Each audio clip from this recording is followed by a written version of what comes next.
इतरांना आपल्या जाळ्यात ओढणारा नाशिकचा भोंदूबाबा अशोक खरात आता खरातला त्याचे कारनामे बाहेर काढण्यासाठी अडकवण्यात आलं।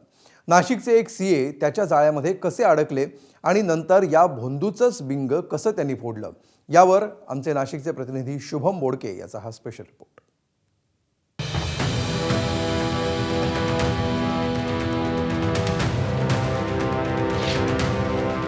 आधी काजू कतलीचा चमत्कार आणि आई वडिलांच्या मृत्यूची धमकी। सीए ललित पोफळे कसे अडकले भोंदूबाबा अशोक खरातच्या जाळ्यात। फार्म हाऊसवर आचार्याला पाठवून फोडलं वासनांधतेचं बिंग। नाशिकचे सीए ललित पोफळे हे भोंदूबाबा अशोक खरातच्या जाळ्यात कसे अडकले आणि नंतर त्याचं बिंग फोडण्यासाठी त्यांनी काय युक्ती केली याची माहिती हाती आली आहे। पोफळे 2017 मध्ये जेव्हा सगळ्यात आधी खरातच्या दर्शनाला गेले असतानाची ही घटना आहे। खरातनं रिकाम्या हातातून काजू कतली काढण्याचा चमत्कार त्यांना करून दाखवला। हा प्रसाद घे असं म्हणत काजू कतली पोफळेंच्या दिशेनं भिरकावली आणि आई वडिलांच्या मृत्यूची भीतीही घातली। एकीकडे चमत्काराचं अप्रूप आणि पालकांच्या मृत्यूचं भय, यामुळे पोफळे खरातच्या जाळ्यात अडकले। विश्वास संपादन केल्यानंतर खरातनं पोफळेंकडून अक्षरशः कोट्यवधी रुपये उकळले। आपण नाडले जात असल्याची शंका पोफळेंना आली आणि त्याच वेळी खरातला एका कुकची गरज असल्याचं त्यांना समजलं। मग त्यांनी आपल्या विश्वासातल्या एका व्यक्तीला आचार्याची नोकरी मिळवून दिली। पोफळेने पाठवलेल्या आचार्यानं अशोक खरातचा विश्वास संपादन केला आणि त्याची मोडस ऑपरेंडी देखील जाणून घेतली। अशोक खरात हा त्याच्या फार्म हाऊसवर काही मुली आणि महिलांना घेऊन जायचा, मात्र त्या ठिकाणी जाण्याच्या आधी संपूर्ण सीसीटीव्ही कॅमेरे देखील हे बंद करण्यास सांगायचा।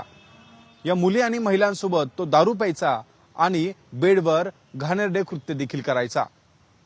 पोफळेला या आचार्यानं संपूर्ण माहिती सांगितली आणि अशोक खरातचा खरा चेहरा पोफळेच्या लक्षात आला।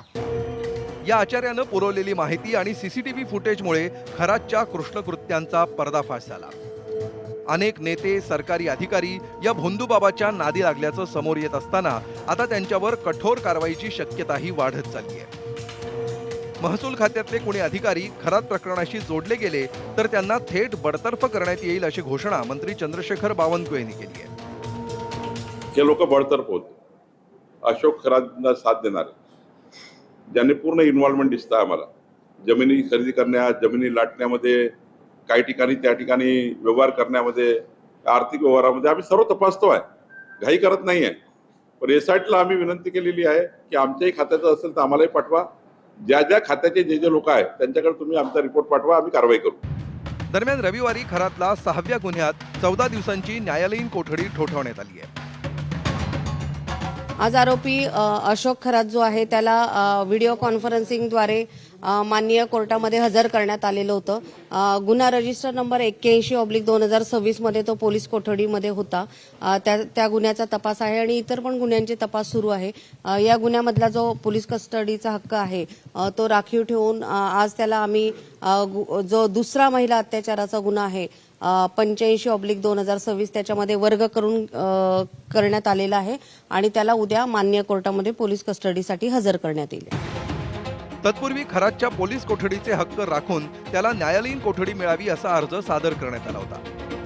तर न्यायालयीन कोठडीत खरातच्या जीवाला धोका असल्याचा युक्तिवाद सरकारी वकिलांनी केला। नवनव्या प्रकरणांमध्ये खरातची चौकशी सुरू असताना त्याचे नवनवे कारनामे बाहेर येत आहेत। हवेतून काजू कतलीचा त्याचा चमत्कार उघडकीला आल्यानंतर आता त्याची कोणती करामत उजेडात येते कोण जाणे। शुभम बोडके, एबीपी माझा, नाशिक। एबीपी माझा, उघडा डोळे बघा नीट।